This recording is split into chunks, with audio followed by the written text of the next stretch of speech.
Hi guys, welcome to CG Market Watch. Crypto Guidance is an established channel that specializes in the education of trading and investing of digital assets. Whatever we discuss in our channel is just our personal opinion and should not be taken as financial advice. So what's up guys? This whole week we have seen how Bitcoin has went through so much changes.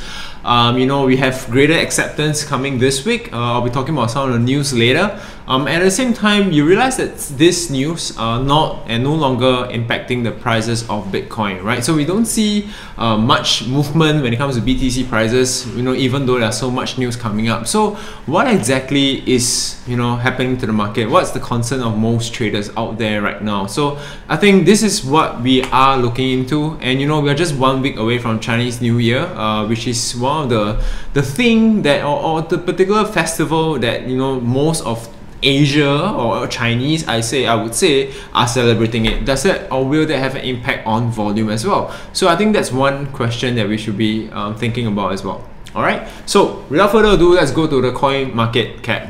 Alright, so when we look at the coin market cap right now, we are seeing how Bitcoin's price is still heading downwards. We are down by about -1.6%. Ripple is about -6% as of now, and so on and so forth. So in fact, I think Ripple actually went through a movement yesterday, and that was a pretty healthy movement, I would say. But now it just started to dip again. Well, Ethereum is still at rank number 3. It kind of cannot surpass Ripple for now, unless more hype builds on Ethereum. Whereas the rest of it, Tether is now back at number 5. EOS kind of took over the position. Bitcoin Cash is currently at 6. Litecoin is 7. And I think one interesting thing that we need to note is Tron, right? So the BTT token or the BitTorrent token has been distributed across some exchanges. And there are a lot of hype, a lot of people talking about how they are gonna dump the BTT tokens. They are gonna be looking at Tron. They will not be looking at it anymore. There's so many backlash from there. I'm not gonna be here to comment on that, but just telling you guys about what exactly is happening behind the scenes. Right? So I've seen how the traders like us, we're talking about Tron, right? So interestingly, there's nothing much I want to really comment about it. I'm not a big believer of it, just saying. All right. So Stellar, Bitcoin SV, Cardano, Binance Coin, and so on and so forth. So most of it are actually in red. You can see that NAM is down by -12%. This is probably due to them declaring that their monthly overhead is about $400,000 US, and they are cutting that by half. They're predicting a lower operational cost, and that had a huge impact on their prices.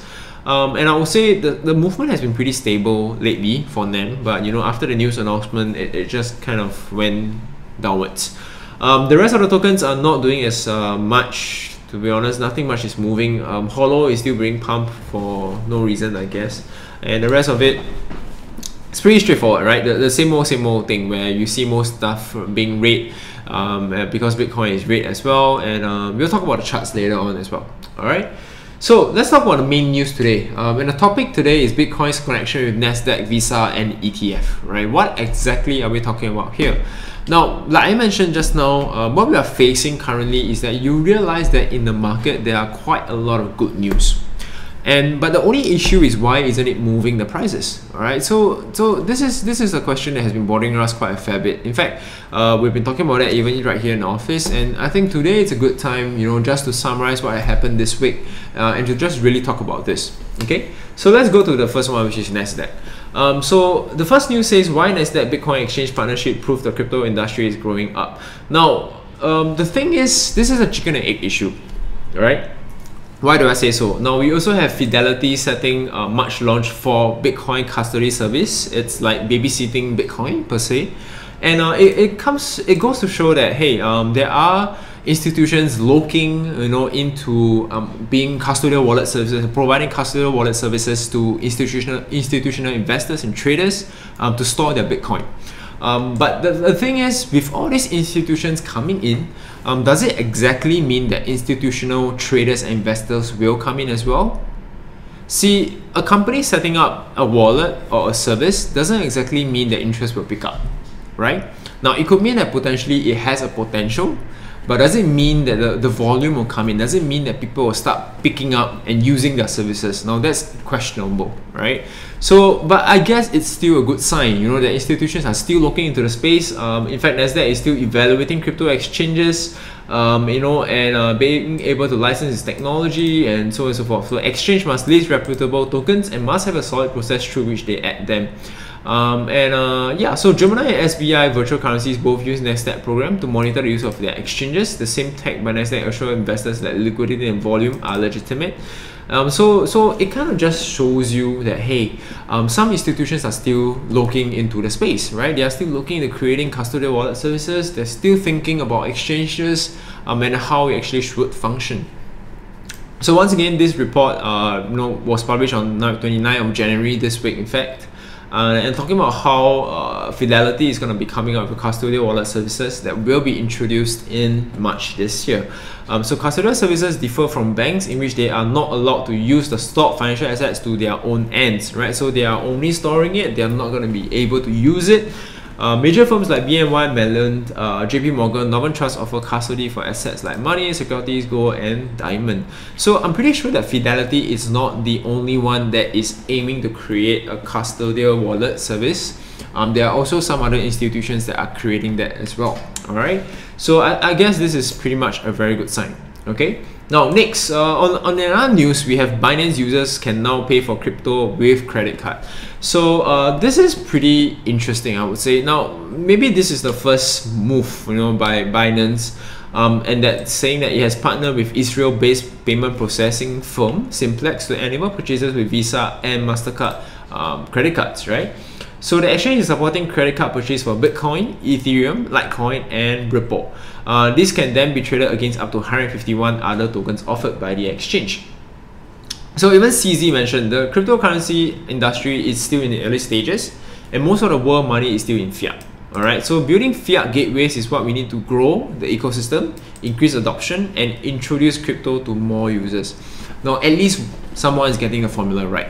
Now, for really think about it, right? So for custodial wallet services or for institution services to make sense to consumers, well, we need to be able to have a gateway into it, right? On top of that, we also need to have adoption coming in. Now, all this can only happen if regulation kick in. So that leads me to the next point of CBOE launching and refiling its Bitcoin ETF, right? So thinking of it, application following the end of government shutdown. Now I talked about the government shutdown last week, about how it has resumed this week, and government workers are now being paid. Oh well, but there's a lot of backlog that they have to clear. So thinking about it, be it CFTC or be it for SEC, is the priority now really be scrutinizing ETFs, right? Crypto ETFs proposal. Is that really the priority now, or are there other stuff that they have to be doing first? So we need to understand that. So CBOE and Vencheck have resurrected the Bitcoin ETF bid, and they have resubmit the whole thing. Okay, so think of it this sense. Okay, right now you have less adoption in that sense. Okay, slightly lesser. More people knows about it, of course, because of how the price has tanked. People on the outside are laughing at hodlers like us because they think that they are the winners because they didn't buy Bitcoin at 17,000. I think you will understand my point of view. And at the same time, there are people who are able to buy Bitcoin via credit card or debit card or Visa, MasterCard. And there are custodial wallet services being developed. There are more people coming into the space. So what we do need, okay, and I think most of you should see it already, is adoption, regulation, fiat crypto payment gateways enabled, and then more people can stream in and come in.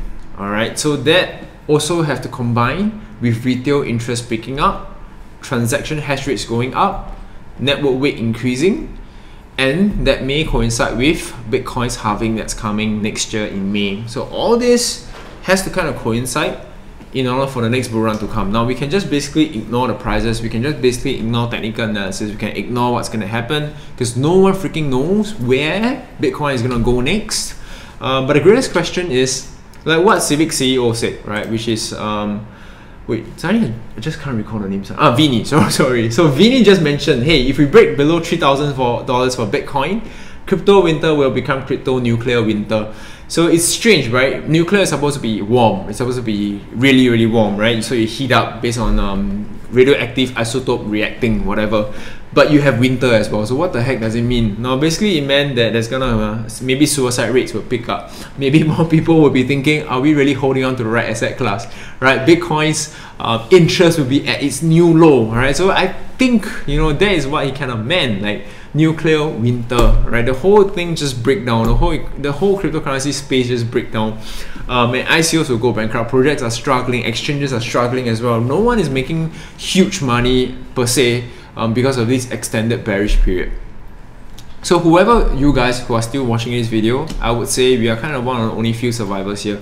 And you know, the very fact is, if you're still watching this, I would say you're one of them, right? Yeah, so the reality is that crypto needs real adoption and use cases. Until we have that, we are not going to have another bubble. The speculative mania is over. People want real numbers and usage and transaction volumes. So it coincides with what I just mentioned. All of this have to come into play. Regulations have to kick in. Regulations kick in, adoption kicks in, and use cases kicked in. Real numbers, real figures, real everything has to be real from now on. Network weight increases, and you know, it gives less chances for market making nowadays, right? In that sense, so all these have to kick in in order for the next bull run to come. If not, guys, just be patient. It's gonna take a while. All right. So even though I kind of did say that technical analysis can be kind of pointless, I would say. But you know, let's take a look at it, right? Why not? So this is BTC's price. We haven't been really moving much, I've stopped saying, or I've stopped adopting the word consolidation. I've stopped using the word, say, ranging, because it has been doing the same thing. It's been doing the same thing over and over again. But basically, what you do see now is that we are basically in this tight range of this green and pink line, right? This pink range.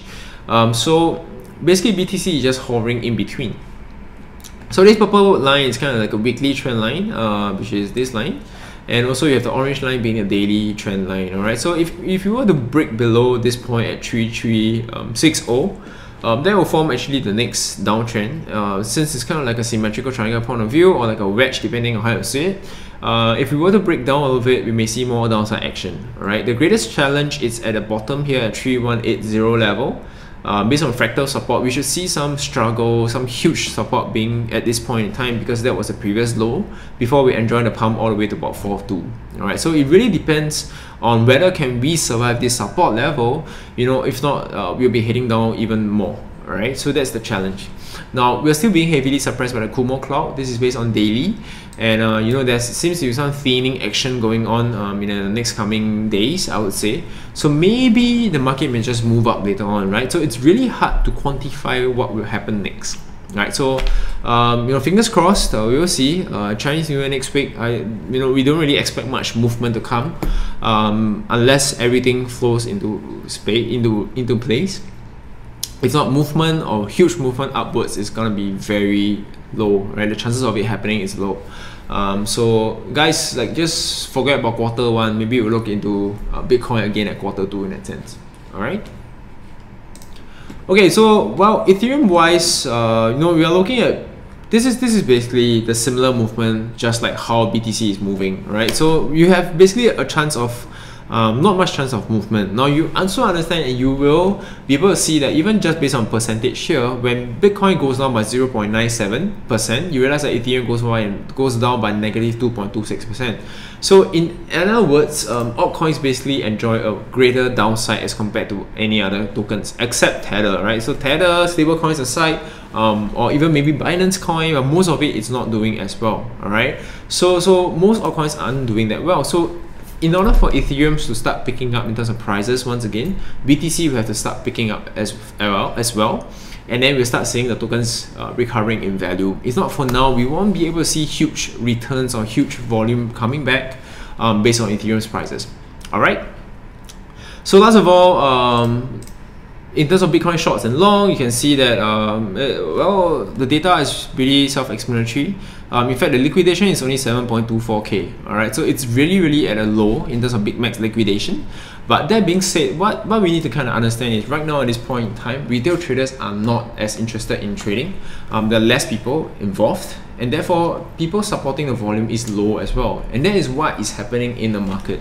So guys, we just have to be patient. We don't know when the bullish times will return, but maybe one day it will. All right, so we just have to count on blessing, celebrate Chinese New Year first for guys in Asia, and then we'll see when it's gonna happen.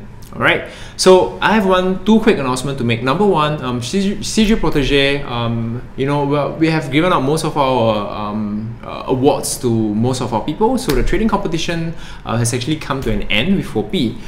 So stay tuned. CG Protege will still be around. So stay tuned with regards to which exchange we'll be partnering up in the next few seasons. We'll be updating in a group as well. So if you are still not in CG Protege, do sign up on our website. And finally, before we end this stream, right? So this is from Crypto Grinders, right? So I basically we found some oranges in the rocket. So we're just gonna bring it out, and just want to wish all of you guys, all our viewers, in Chinese, 恭喜发财，万事如意，心想事成. And with some pineapple tarts here, guys, just have fun this Chinese New Year season. Have some good snacks. And forget about the bearish times, because when bull times return, we will still be here and we'll still be giving some of the best updates and best news. So take care guys, safe investing. I'll see you in the next episode. For more crypto related content, check out our website now.